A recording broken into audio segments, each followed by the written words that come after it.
Allô, Bernard? Tu pourrais venir m'aider? J'ai un petit problème là. Laisse-moi deviner, tu t'es encore coincé la tête dans l'escalier. Non, j'ai commandé des coccinelles pour chasser les parasites de mon jardin, mais je crois que c'est à moi qu'elles en veulent. Ben, comme tu dis, elles chassent les parasites, Louis. Bon, tu m'excuseras, mais j'ai du travail. Non! Parasite. Vous avez dit parasite? Si à l'écoute de ce mot, vos cheveux se dressent sur la tête et l'envie de dégainer votre pulvérisateur à pesticides se fait sentir, sachez pourtant... Le parasite n'est pas ce que l'on pense. On a tendance à dire que c'est un mot grossier et on pense qu'une chose, c'est éradiquer les parasites. Et je préfère parler plutôt d'animaux qui ont chacun leur place au jardin. Une nuance qui a son importance. On ne souhaite pas éradiquer les animaux, il faut plutôt les accueillir parce que ça fait partie d'un écosystème. Aujourd'hui, dans les jardins, c'est primordial si on veut qu'il y ait un équilibre qui s'installe. Et on a tendance, nous, jardiniers, à être un petit peu trop formalistes sur le jardin et à avoir des notions de jardin propre. Ça veut dire aussi qu'on ne veut plus rien, ni d'herbes sauvages, ni de plantes sauvages, et encore moins les animaux qui les accompagnent. Certes, on ne veut pas forcément accueillir tous les nuisibles au jardin, c'est pas l'objectif, mais on peut essayer de faire en sorte qu'il y ait un équilibre qui s'installe. Et pour que cet équilibre s'installe, favoriser la présence d'auxiliaires naturels est une bonne chose, même une très bonne chose. Parmi eux...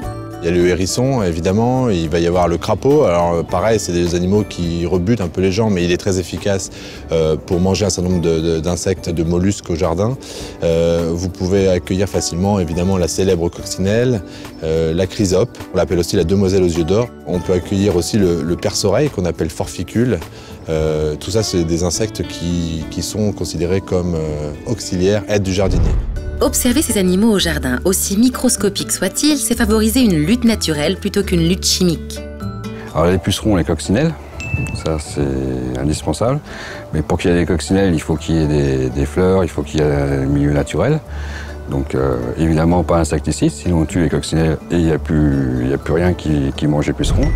Laisser la chimie de côté et éviter les méthodes trop radicales est aussi une bonne manière de préserver son sol. On ne parle pas souvent de la vie du sol, mais le sol est bien vivant et très riche. Donc le bêchage et toutes ces techniques-là ne sont pas très propices au jardin. En ce qui concerne les soi-disant mauvaises herbes, que moi j'appelle tout simplement plantes sauvages, par opposition aux plantes horticoles de nos jardins, on ne souhaite pas évidemment les cultiver, mais en avoir un petit peu dans le jardin, c'est pas mal.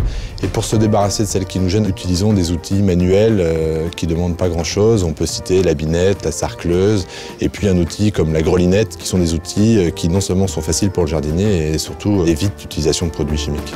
Ça permet de ne pas détruire l'organisme vivant dans le sol, qui est invisible pour la plupart des gens, mais qui est indispensable pour transformation de l'humus et des matières organiques.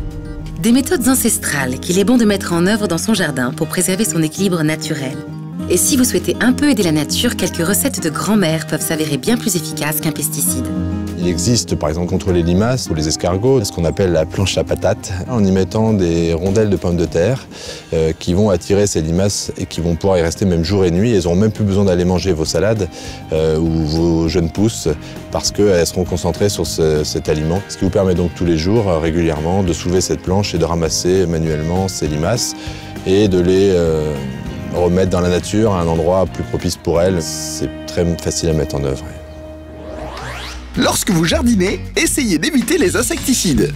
Pensez à privilégier les prédateurs naturels. Et n'hésitez surtout pas à installer des pièges.